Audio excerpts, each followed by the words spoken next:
Olá a todos! No vídeo de hoje nós vamos conversar sobre capital social de uma sociedade, de uma empresa e o que isso implica em termos de responsabilidade para os sócios. Então, esse é um assunto muito importante que diz respeito inclusive ao planejamento de uma empresa, então da abertura de uma empresa. E nós vamos falar sobre isso aqui hoje. Então, se você tem interesse nesse assunto, fique aqui comigo. Eu me chamo Gabriela Teles, eu sou advogada empresarial aqui em Portugal e ajudo as empresas tanto no momento de abertura, de modificação, da sociedade, de encerramento, quanto também no próprio dia a dia, com os contratos, com a questão de responsabilidades, implicações e não implicações que um contrato pode ter, ou que uma medida que você vai tomar na empresa vai ter, o próprio dia a dia de contratos com os trabalhadores, com os fornecedores, com clientes.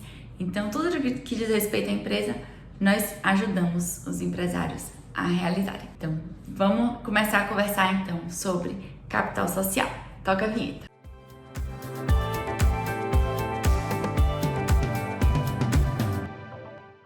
Vamos começar falando o seguinte: o que é o capital social? O capital social é o valor inicial que os sócios colocam na empresa. Então, qual é o montante que esses empresários vão investir naquela sociedade, investir naquele negócio? Então, que vão colocar, portanto, na conta bancária da empresa. Esse valor ele pode ser colocado ou no início, já quando a gente constitui a sociedade, 5 dias após a constituição, ou até o fim do exercício civil, ou seja, daquele ano civil. E tem muitas implicações o valor que esses empresários vão colocar na sociedade. Qual é o valor mínimo? As pessoas perguntam muito. O valor mínimo dentro das sociedades limitadas é de €1. Então, seja uma sociedade unipessoal ou uma sociedade pluripessoal, ou seja, com mais de um sócio, o valor da cota, o valor mínimo da cota social é de €1. Quando a gente vai para sociedades anônimas, aí o valor mínimo do capital social é de €50.000, sendo que cada ação pode ter o valor de 1 cêntimo, tá? Então, a gente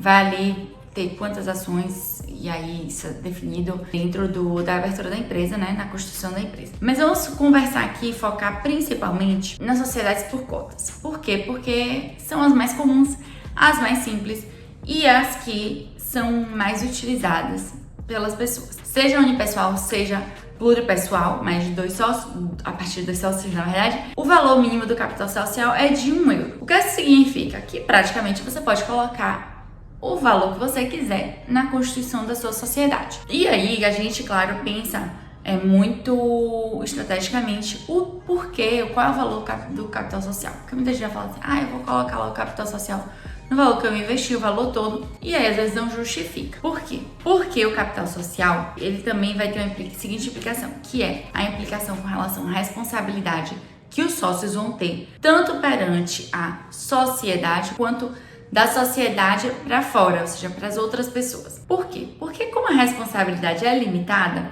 e o nome já diz isso, então são sociedades de responsabilidade limitada, a responsabilidade dos sócios fica sempre limitada ao valor da sua cota social, ou seja, do valor que cada sócio investiu ali naquela sociedade. Então, se o sócio, ele colocou €1.000, ele investiu €1.000 naquela sociedade, ele só vai ter a responsabilidade dele limitada tanto com relação à sociedade, com relação aos de fora, até os €1.000. O que isso significa? Que se a sociedade, ela precisa de mais dinheiro e mais a cota social, a cota daquele sócio é de €1.000, a sociedade não vai poder pedir mais dinheiro do que esses €1.000. Então, se o sócio ele ainda não integralizou todo o valor da sua cota social, ou seja, é €1.000, mas ele só colocou 500 na empresa, então a sociedade sim pode requerer, solicitar os €500 remanescentes que aquele sócio tem de responsabilidade com relação à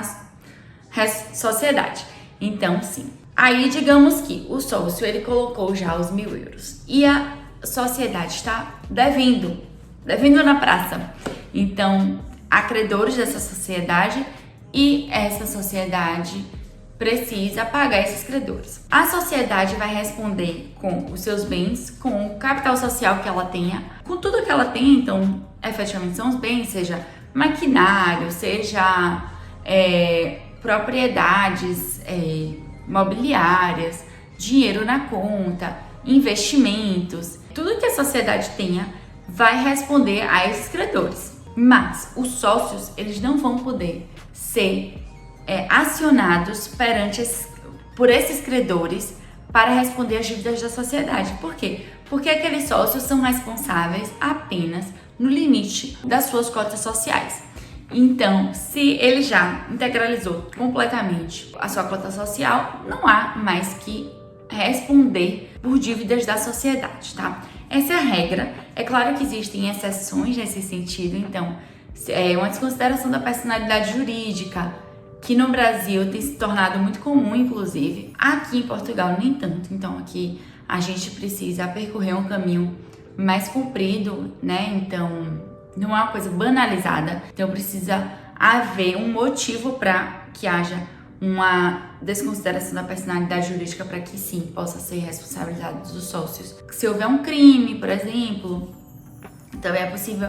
Mas, de forma geral, a regra é que os bens dos sócios não são atingidos quando há uma responsabilidade da empresa, ok? Da sociedade. Então, essa responsabilidade, a gente quando fala de credores, fala também, por exemplo, de insolvência. Então, quando a empresa ela entra em insolvência, ela não tem mais condições de seguir em frente, isso é um tema até para um outro vídeo, ainda assim a responsabilidade daqueles sócios fica limitada. Então, é super interessante a gente pensar nessa separação patrimonial que não acontece, por exemplo, quando falamos de atividade aberta. Por quê? Porque não há uma outra personalidade jurídica, não há um outro NIF. Então, é tudo na figura do empresário. Então, o seu patrimônio ou suas dívidas, seja da vida pessoal, seja da vida do negócio da empresa, né, empresarial, eles se confundem numa única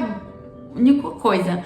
Então, fica tudo num bolo só, digamos assim. Quando a gente fala de empresas, falamos, claro que falando de empresas de responsabilidade limitada, nós temos essa separação patrimonial super interessante para os sócios, principalmente quando falamos de negócios maiores. Quando eu falo maiores, gente, não é tão maior não, tá? Então, ali, a depender de cada caso, e aí a gente precisa pensar e estruturar de forma estratégica isso. Às vezes um salão de beleza já é interessante, a depender do tamanho, da dimensão, ter uma empresa e haver essa separação patrimonial. Então, fique aqui com essas informações. Quem sabe eu não trago um vídeo para falar sobre, por exemplo, empresários em nome individual, ou seja, atividade aberta, e a gente volta a conversar mais sobre esse assunto. Espero que vocês tenham gostado. Se vocês tiverem dúvidas com relação a esse tema, deixem aqui que a gente pode trazer em mais vídeos. E se você tem interesse em abrir a sua empresa aqui em Portugal, converse com a gente que podemos ajudar,